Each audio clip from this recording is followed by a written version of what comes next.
Hi, Steve. Why do you look so young? I almost thought I was on the set of Mission Impossible. They told me this was a show for old folks.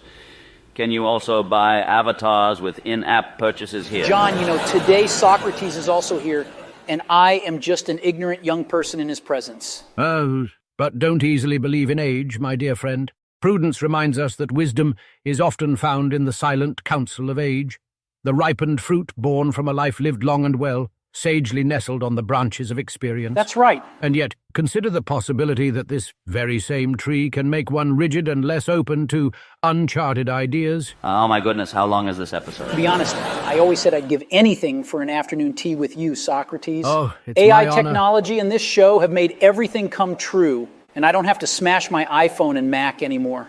Be careful not to overly depend on it, Steve. Technology might provide information, but wisdom requires introspection. A striking remark, Socrates. That's why I've always advocated think different. And countercultural movements like the hippies have even influenced me in creating Apple. I've heard this interesting viewpoint before, Steve. I've been trying to understand your perspective, but your autobiography is really thick. You bet, John. The 60s counterculture definitely had an impact on the tech world. It's like those groovy spirits of expanding consciousness, freedom, and embracing new ideas. The first generation of Silicon Valley entrepreneurs just took it and made it digital, man. Excellent point. You may say I'm a dreamer, but I'm not the only one. You encouraged us to embrace possibilities. I actually did that. And indeed, I'm not the only one, which is why there are suddenly so many crazy ones in garages. That's why we put the I in iPhone. It pays homage to a philosophy that respects self-awareness. This is truly fascinating, Steve. The evolution of music, art, and technology together is quite a captivating topic. I see them as integral parts of the same living organism, much like the roots, trunk, and branches of a tree. Each form of expression has its own heartbeat, yet they all share a collective soul. Exactly. It's like what Allen Ginsberg did with poetry, what Jack Kerouac did with literature, or what the Beatles did with music. In fact, the fingerprints of counterculture are all over the startup scenes in Silicon Valley. For example, the open source movement, which encourages collaboration and the sharing of knowledge between developers, could be considered a direct descendant of the counterculture's emphasis on cooperation and open communication. I agree. It's the perfect mix of Woodstock and Wall Street. Yes, we've swapped our tie-dye shirts for turtlenecks, but the essence remains. If it were today, Yoko and I might have had a live stream of Bedding for Peace instead of just a photo. Yes, that's true. I must admit, it would add a new dimension to our activism. And the hashtag Give Peace a Chance would be trending all over social media, don't you think? I think your live stream with Yoko is likely to be restricted, John. What? Oh, hold on for a moment, my dear interlocutors.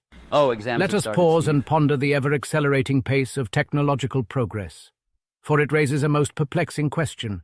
Has our insatiable appetite for innovation diminished our capacity to truly appreciate the beauty and grandeur of artistic creation? Spot on. Can the great music from the boys of Liverpool withstand the urge to slide pixels upward? It's a good question. Picture, if you will, the great Athenian Parthenon, where we once marveled at the chiseled intricacies of Phidias's sculptures for hours on end. Oh, John, sing Help for me. Contrast this ancient, unhurried appreciation Dylan, with the modern me. penchant for fleeting experiences, where we deviate our gaze from one glowing screen to the next.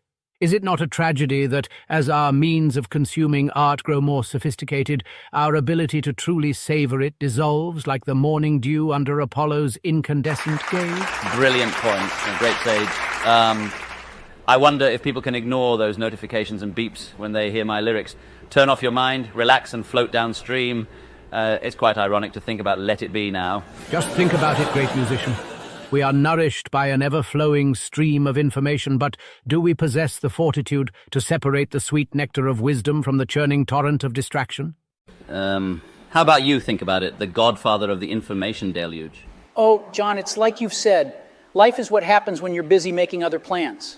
Yes. This is why the original intention of Silicon Valley entrepreneurs was to provide people with more powerful tools, enabling them to focus on what truly matters and enjoy life. We aim to create a bicycle for the mind rather than a Pandora's box that consumes attention. I know it's not easy, but how we use tools ultimately depends on individuals themselves. We should learn to question reality at all times and ask ourselves, can technology help us become more engaged with the here and now? Technology is like the story of two wolves. One is greedy, jealous, and impatient. The other is full of love, compassion, and patience. The one that grows is the one we choose to feed. A brilliant metaphor practitioner of Zen. Bill once said there was a person selling phones while preventing their own children from using them, clearly lacking the broad-mindedness you Oh, possess. how awkward, Lower your Steve. voice, Jim. Technology, like the fates themselves, is neither benevolent nor malevolent, but a force to be wielded by the skilled hand of human agency. Well said. Do That's not right. be obsessed with efficiency, but remember the wisdom of the great poet Hesiod, who wrote, "Both day and night are given us to labor. We need to work, for no one has ever become rich on his sleep alone." May this be our call to action.